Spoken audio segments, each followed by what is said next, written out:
Math mastery hub में आपका स्वागत है। बच्चों, आज हम कक्षा 9 गणित में अध्याय 1 संख्या पद्धति के अंतर्गत वास्तविक संख्याएं और उनके दशमलव प्रसार को समझेंगे। तो यदि वास्तविक संख्या में यदि हम परिमेय संख्या p अपान q को यदि परिमेय संख्या p अपान q में p को q से भाग देने पर p को यदि q से भाग दिया जाए तो p को q से भाग देने पर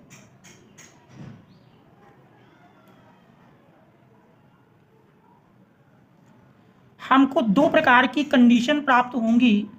पहली कंडीशन, यदि शेषफल शून्य है,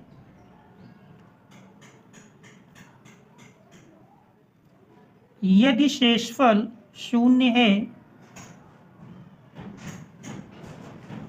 और दूसरी कंडीशन, यदि शेषफल शून्य नहीं है।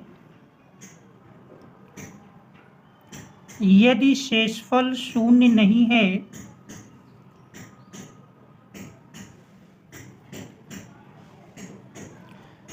तो यदि हर का अंश में भाग दिया जाए और भाग देने पर शेषफल शून्य प्राप्त होता है। जैसे हम भिन्न देखते हैं 1/2, तो यदि हम 2 का 1 में भाग दें, 2 का भाग 1 में दें तो 0.2 पंचे 10, तो देख रहे हैं इस प्रकार से 0.5 मिल जाता है, अर्थात शेषफल देख रहे हैं इसमें शून्य मिल जाता है। और ऐसी कंडीशन में यदि हर का अंश में भाग देने पर शेषफल 0 प्राप्त हो जाता है तो ऐसी स्थिति में इस दशमलव प्रसार को हम शांत दशमलव अर्थात टर्मिनेटिंग डेसिमल कहते हैं। इसे हम शांत दशमलव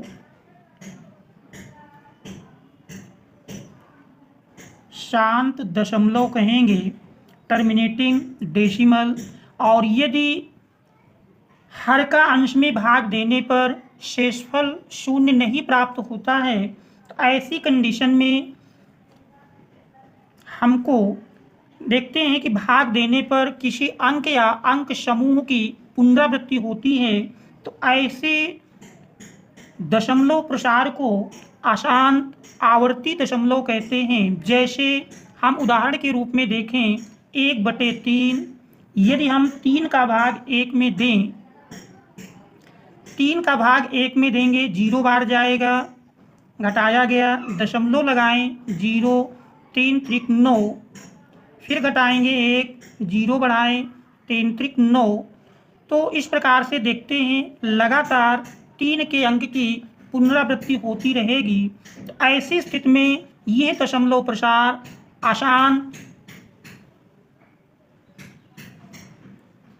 आसान आवर्ती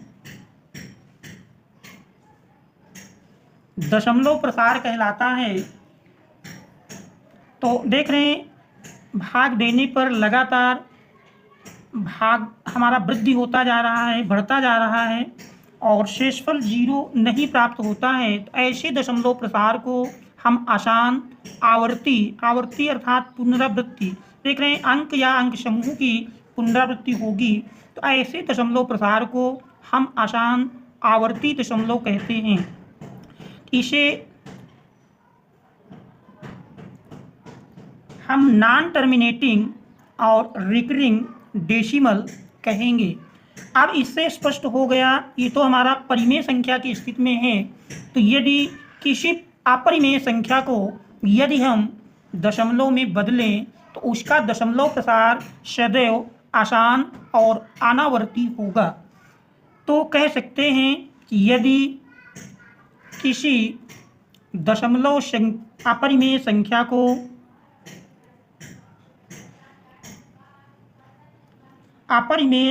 को दशमलव में बदलने पर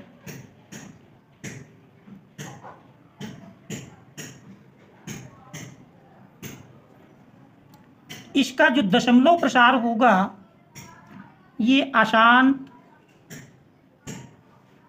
और अनावर्ती। अब इसी पर आधारित हम प्रश्नावली 1.3 के प्रश्नों को हल करेंगे। प्रश्नावली 1.3 में देख रहे हैं, इसका पहला प्रश्न दिया है। प्रश्नावली 1.3 का पहला प्रश्न है, क्या निम्नलिखित भिन्नों को दशमलव रूप में लिखिए और बताइए कि प्रत्येक का दशमलव प्रसार किस प्रकार का है। तो इस प्रश्न के अनुसार दिए हुए भिन्नों को हमको दशमलव में बदलना है और दशमलव में बदलने के बाद बताना है कि दशमलव प्रसार किस प्रकार का है। 36/100, तो हम जानते हैं 10, 100, 1000, जब कभी 10 से भाग देना हो तो 1 अंक पर दशमलव लग जाता है और 100 से भाग देना है तो 2 अंक पर दशमलव लग जाएगा। तो 36/100 का मान मिल जाएगा 0.36। तो इस प्रकार से देख रहे हैं, इसका जो दशमलव प्रसार है वो हमारा शांत दशमलव के रूप में है। शांत दशमलव। इसके बाद यदि हम सेकंड पार्ट देखें, सेकंड पार्ट में देख रहे हैं 1/11। तो यदि हम 11 का भाग 1 में देंगे तो देख रहे हैं 11 का भाग 1 में देने पर 11 का भाग 1 अर्थात 1.0। तो देख रहे हैं 1 में तो जा नहीं रहा, 0 बार ले गए, फिर हमारा दशमलव आ जाएगा। 2 अंक एक साथ कर लेंगे तो तब भी नहीं जा रहा, तो 0.0 और इसके बाद फिर एक अंक यानी 1 0 हम और उतारेंगे तब ये हमारा 100 मिल जाएगा। तो इस प्रकार से देख रहे हैं, इसका जो मान मिलेगा तो 0 बार ले जाएंगे, इस प्रकार से देख रहे हैं। तो ये हमारा जो है 10 और फिर ये 1 0 लग जाएगा, 11 9 99 और 100 से 99 घटाएं 1 मिला। फिर हम 0 उतारेंगे तो देख रहे हैं 0 बार जाएगा और 0 बार ले गए तो फिर हमारा 10 शेष बचा, 1 0 और उतारेंगे तो 11 9 99। तो इस प्रकार से देख रहे हैं घटाया गया 1 मिला। इस प्रकार से इन्हीं अंकों की लगातार पुनरावृत्ति होती रहेगी। तो 1/11 का यदि हम दशमलव प्रसार करते हैं तो देख रहे हैं 1/11 का दशमलव प्रसार करने पर जो इसका मान मिला 1/11 बराबर 0.0909 एंड सो ऑन। तो देख रहे हैं 0.009 अंकों की पुनरावृत्ति होती है। इस प्रकार से इसका दशमलव प्रसार अशांत एवं आवर्ती है। पूछ रहा था दशमलव प्रसार किस प्रकार से है, किस प्रकार का है, तो इसका दशमलव प्रसार अशांत और आवर्ती है। इसके बाद देख रहे हैं इसका थर्ड पार्ट दिया है। थर्ड पार्ट में 4 सही 1/8। तो यदि इस संयुक्त भिन्न को हम विषम भिन्न में बदलें, 8 चौक 32 1 33/8 मिल जाएगा। और यदि हम 8 का भाग 33 में दें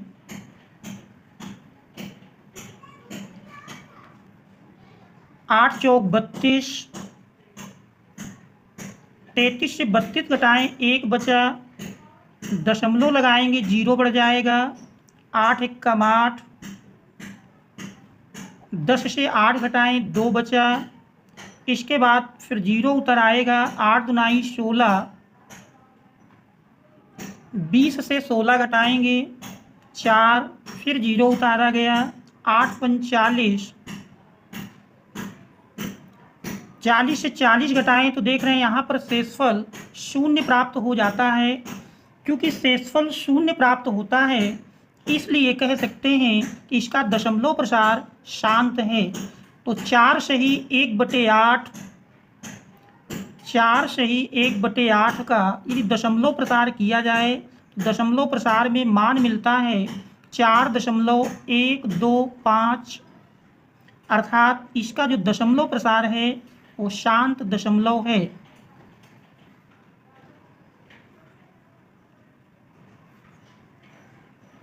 इसके बाद चौथा पार्ट दिया है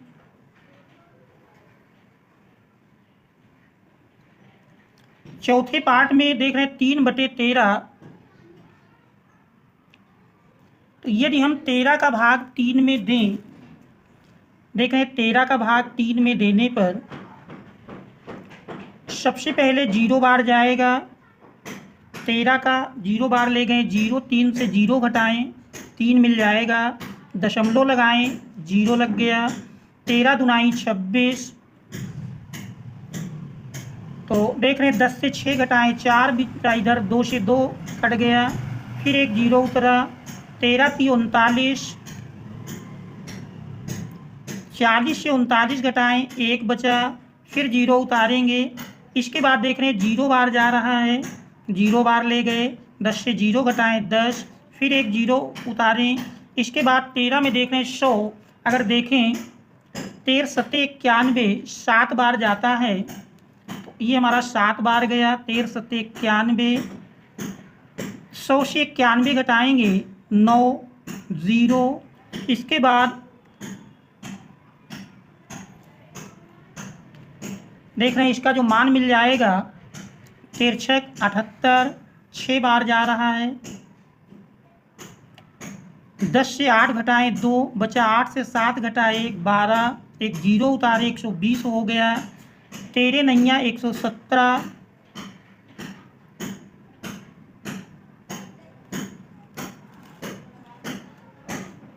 तो देख रहे हैं 120 से 117 घटाएं, हमारा 3 मिल गया। इसके बाद फिर एक 0 उतारते हैं, 30 मिल जाता है। तो देख रहे हैं यहाँ से अब हमारा पद शुरू हो जाता है। 13 दूनी 26।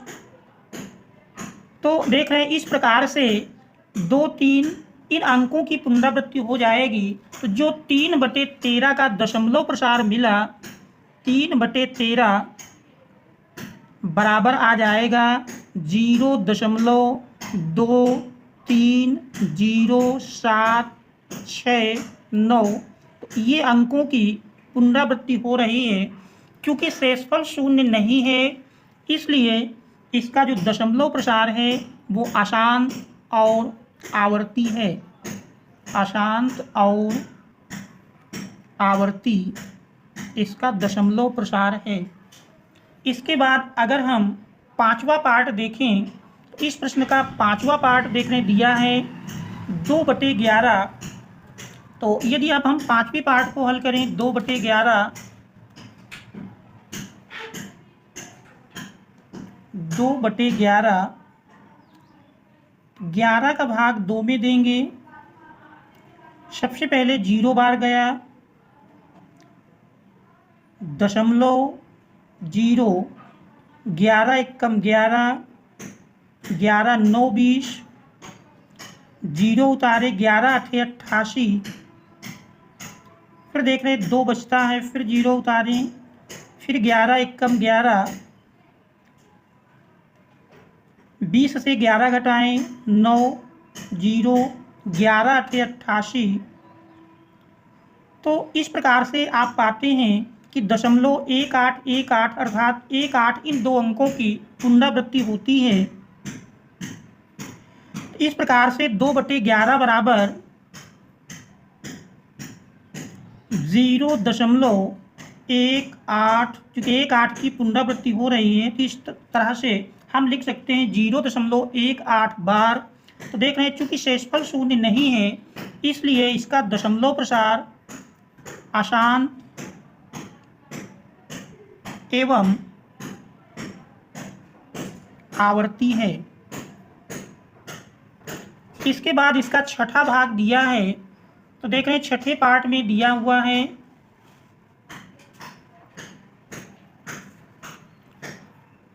छठे पार्ट में इसका मान दिया है 329/400। देख रहे हैं 329/400। इसका हमको दशमलव प्रसार निकालना है। छठा भाग 329/400। यदि 400 का भाग 329 में दें, तो देख रहे हैं सबसे पहले 0 बार जाएगा, घटाएं 329.0 लग जाएगा। इसके बाद 4 अठे 32, देख रहे हैं 8 बार जा रहा है, 8 बार ले गए, 8 चौक 32, 00 घटाएंगे 0.9। अब इसके बाद एक 0 उतारते हैं तो देख रहे हैं 4 दुनाई 8, 2 बार जा रहा है, 2 चौको 8, 00 यानी 800। फिर घटाएंगे तो घटाने पर देख रहे हैं इसका जो मान मिलता है 0, 9 से 8 घटा 1, फिर 0 उतारें, 4 दुनाई 8, फिर देख रहे हैं 2 बार जा रहा है, 4 दुनाई 8 घटाएंगे 0, 10 से 8 घटा 2, फिर 0। अब इसके बाद देखें तो 4 पंचे 20, 5 बार जाता है, 0, 5 चौको 20। देख रहे हैं शेषफल 0 प्राप्त हो जाता है। क्योंकि शेषफल 0 है इसलिए इसका दशमलव प्रसार हमारा 329/400 बराबर मिला 0.8225। चूँकि शेषफल शून्य है इसलिए इसका दशमलव प्रसार शांत है, शांत दशमलव। इस प्रकार से पहले प्रश्न का उत्तर हो जाएगा। अब हम देखते हैं दूसरा प्रश्न। दूसरे प्रश्न में दिया है कि आप जानते हैं कि 1/7 बराबर 0.142857 बार है। वास्तव में लंबा भाग दिए बिना क्या आप ये बता सकते हैं कि 2/7, 3/7, 4/7, 5/7, 6/7 के दशमलव प्रसार क्या हैं? और ये है हाँ तो कैसे? तो देख रहे हैं इसमें चूँकि मान दिया है 1/7 बराबर दिया है 1/7 बराबर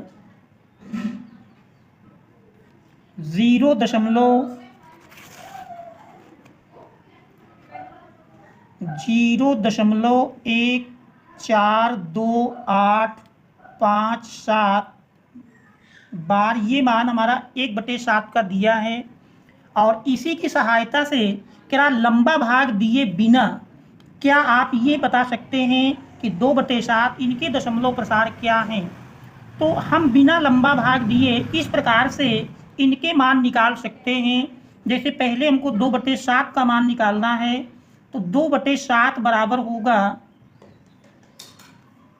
1/7 गुणे 2, और यहाँ हम 1/7 का मान रख दें तो देख रहे हैं 1/7 बराबर दिया है 0.14285 बार इंटू 2।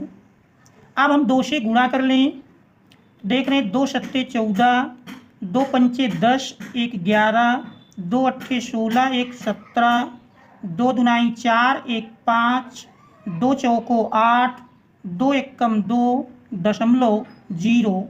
इस प्रकार से यह 2/7 का मान होगा। इसी प्रकार फिर आगे 3/7 बराबर हम लिख सकते हैं 1/7 गुणे 3। 1/7 का मान रख दें 0.14285 बार इंटू 3 से गुणा कर देंगे तो देख रहे हैं 3 से गुणा करने पर 3 सते 21, 3 पचे 15, 2 17, और 3 अठे 24, 1 25, 3 दुनाई 6, 2 8, 3 चौक 12, और 3 1 4 बार। इस प्रकार से ये 3/7 का मान मिल जाता है। इसके बाद 4/7, यदि हम 4/7 का मान लिखें तो देख रहे हैं 4/7 बराबर मिलेगा 4/7 बराबर लिख सकते हैं 1/7 गुणे 4। 1/7 का मान रख दें 0.14285 बार इंटू 4। देखिए 4 से गुणा करेंगे, 4 से गुणा करने पर इसका मान मिल जाएगा 4 सते 28, 4 पंचे 20, 2 22, 4 अठे 32 और 32 2 34, 4 दुनाई 8, 3 11, 4 चौक 16, 1 17 और 4 1 5.0। इस प्रकार से ये 4/7 का मान हो जाता है। अब हम 5/7 और 6/7 का मान निकालेंगे। देख रहे हैं 5/7 बराबर अगर देखें 5/7 को लिख सकते हैं 1/7 गुणे 5। 1/7 का मान रख दें। 1/7 देख रहे हैं दिया है 1/7 बराबर है 0.142857 बार इंटू 5। 5 से गुणा किया है, 5 सते 35, 5 पचा 25, 25 3 28 और 5 अठे 40, 40 2 42, 5 दुनाई 10, 4 14, 5 चौको 20, 1 21 और 5 2 7.0। तो ये हमारा 5/7 का मान हो जाएगा। इसी प्रकार 6/7, 6/7 बराबर मिल जाएगा 1/7 गुणे 6। 1/7 का मान रख देते हैं। 1/7 देखने दिया है 0.142857 बार इंटू 6। देखिए 6 से गुणा करेंगे, 6 सते 42, 6 पंचे 30, 4 34, 6 अठे 48, 3 51, 6 दुनाई 12, 5 17, 6 चौको 24, 1 25 और 6 2 8.0। तो ये मान हमारा 6/7 का मिल जाता है। तो इस प्रकार से देख रहे हैं सभी प्रश्न में चूंकि कह रहा था कि दशमलव प्रसार क्या हैं और यदि हाँ तो कैसे। तो देख रहे हैं इनमें सभी का जो दशमलव प्रसार है वो हमारा अशांत और आवर्ती मिलेगा। तो जो दशमलव प्रसार है वो अशांत और आवर्ती होगा और इस प्रकार से हम इनके मान निकाल सकते हैं। तो यही हमारे इस दिए हुए प्रश्न का उत्तर हो जाएगा। Thanks all of you for watching.